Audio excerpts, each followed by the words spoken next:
ಒಂದಲ್ಲ ಎರಡಲ್ಲ ಬರೋಬ್ಬರಿ 12 ವರ್ಷಗಳ ಕಾಲ ಕೆಲಸಕ್ಕೆ ಹೋಗದೆ 28 ಲಕ್ಷ ರೂಪಾಯಿ ಸಂಬಳ ಪಡೆದ ಪೊಲೀಸ್ ಅಧಿಕಾರಿ. ಇಲಾಖೆಯ ನಿರ್ಲಕ್ಷ್ಯ ಮತ್ತು ವ್ಯವಸ್ಥೆಯಲ್ಲಿನ ಲೋಪಗಳನ್ನು ಬಹಿರಂಗಪಡಿಸುವ ಈ ಘಟನೆ ಮಧ್ಯಪ್ರದೇಶದ ವಿದಿಶಾ ಜಿಲ್ಲೆಯಲ್ಲಿ ನಡೆದಿದೆ. 2011ರಲ್ಲಿ ಕಾನ್ಸ್ಟೇಬಲ್ ಮಧ್ಯಪ್ರದೇಶ ಪೊಲೀಸ್ ಇಲಾಖೆಯಲ್ಲಿ ನೇಮಕವಾಗಿದ್ದ ಮೊದಲ ನೇಮಕಾತಿ ಭೋಪಾಲ್ ಪೊಲೀಸ್ ಲೈನ್ಸ್ನಲ್ಲಿತ್ತು. ಸೇನೆಗೆ ಸೇರಿದ ತಕ್ಷಣ ತನ್ನ ಬ್ಯಾಚ್ನ ಇತರರಂತೆ ಸಾಗರ್ ಕೂಡ ಪೊಲೀಸ್ ತರಬೇತಿ ಕೇಂದ್ರದಲ್ಲಿ ಮೂಲಭೂತ ತರಬೇತಿಗಾಗಿ ಈತನನ್ನು ಕಳುಹಿಸಲಾಯಿತು.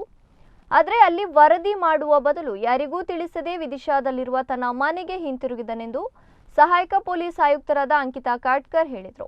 ಎಸಿಪಿ ಅಂಕಿತಾ ಹೇಳುವ ಪ್ರಕಾರ ತನ್ನ ಮೇಲಧಿಕಾರಿಗಳಿಗೆ ತಿಳಿಸದೆ ಅಥವಾ ರಜೆಯ ಅರ್ಜಿಯನ್ನು ಸಲ್ಲಿಸದೆ ಕಾನ್ಸ್ಟೇಬಲ್ ತನ್ನ ಸೇವಾ ದಾಖಲೆಗಳನ್ನು ಸ್ಪೀಡ್ ಪೋಸ್ಟ್ ಮಾಡುವ ಮೂಲಕ ಭೋಪಾಲ್ ಪೊಲೀಸ್ ಲೈನ್ಸ್ಗೆ ಕಳುಹಿಸಿದ್ದಾನೆ.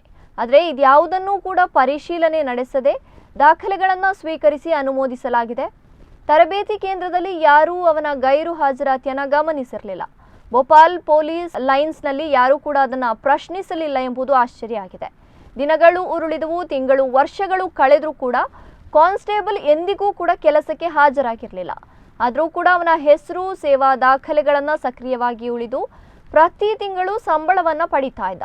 ಕಾಲಾನಂತರದಲ್ಲಿ ಒಂದು ಪೊಲೀಸ್ ಠಾಣೆ ಅಥವಾ ತರಬೇತಿ ಮೈದಾನಕ್ಕೆ ಕಾಲಿಡದೆ 28 ಲಕ್ಷ ರೂಪಾಯಿಗೂ ಹೆಚ್ಚು ಹಣವನ್ನು ಸಂಪಾದನೆ ಮಾಡಿದ್ದಾನೆ.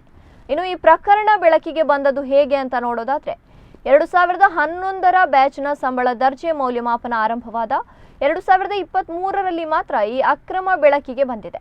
ಅಧಿಕಾರಿಗಳಿಗೆ ಕಾನ್ಸ್ಟೇಬಲ್ ಅನ್ನು ಪತ್ತೆ ಹಚ್ಚಲು ಸಾಧ್ಯವಾಗಲಿಲ್ಲ. ಇಲಾಖೆಯಲ್ಲಿ ಯಾರಿಗೂ ಕೂಡ ಅವನ ಹೆಸರು ಅಥವಾ ಮುಖವನ್ನು ಗುರುತಿಸಲು ಸಾಧ್ಯವಾಗಲಿಲ್ಲ. ಆಂತರಿಕ ತನಿಖೆಯಲ್ಲಿ ಅಧಿಕಾರಿಗಳು ಕಾನ್ಸ್ಟೇಬಲ್ನ ಹಿಂದಿನ ದಾಖಲೆಗಳು ಮತ್ತು ಸೇವಾ ಮಾಹಿತಿಯನ್ನು ಪತ್ತೆ ಹಚ್ಚಲು ಪ್ರಯತ್ನಿಸಿದ್ರೂ ಕೂಡ ಅದು ಕೂಡ ವಿಫಲ ಆಗಿದೆ. 12 ವರ್ಷಗಳ ಕಾಲ ಒಬ್ಬ ವ್ಯಕ್ತಿ ಕೆಲಸದಲ್ಲಿದ್ದು ಯಾವುದೇ ಮಾಹಿತಿ ಇಲ್ಲದಿರುವುದು ಎಲ್ಲರಿಗೂ ಕೂಡ ಅಚ್ಚರಿ ಮೂಡಿಸಿತು. ಕೊನೆಗೆ ವಿಚಾರಣೆಗಾಗಿ ಕಾನ್ಸ್ಟೇಬಲ್ ಅನ್ನು ಕರೆಸಿದಾಗ ತನಗೆ ಮಾನಸಿಕ ಆರೋಗ್ಯ ಸಮಸ್ಯೆಗಳಿದೆ ಎಂದು ಹೇಳಿಕೊಂಡಿದ್ದಾನೆ. ಈ ವರ್ಷಗಳಲ್ಲಿ ಕರ್ತವ್ಯಕ್ಕೆ ಹಾಜರಾಗದಂತೆ ತನ್ನ ಸ್ಥಿತಿ ತಡೆಯಿತು ಎಂದು ಸಾಬೀತುಪಡಿಸುವ ದಾಖಲೆಗಳನ್ನು ಕೂಡ ಅವನು ಸಲ್ಲಿಸಿದ್ದಾನೆ. 2011ರಲ್ಲಿ ತರಬೇತಿಗೆ ಕಳುಹಿಸಿದಾಗ ವೈಯಕ್ತಿಕ ಕಾರಣಗಳನ್ನು ನೀಡಿ ಒಬ್ಬಂಟಿಯಾಗಿ ಹೋಗಲು ಅನುಮತಿ ಪಡೆದಿದ್ದ ಎಂದು ತನಿಖೆಯಲ್ಲಿ ತಿಳಿದುಬಂದಿದೆ. ತರಬೇತಿಯನ್ನು ಪೂರ್ಣಗೊಳಿಸದಿದ್ರೂ ಕೂಡ ಕರ್ತವ್ಯಕ್ಕೆ ಸೇರದಿದ್ರೂ ಹೊಸದಾಗಿ ನೇಮಕಗೊಂಡ ಕಾನ್ಸ್ಟೇಬಲ್ ಆಗಿ ಅವರ ಹೆಸರು ಪೊಲೀಸ್ ದಾಖಲೆಗಳಲ್ಲಿ ಉಳಿದಿದೆ.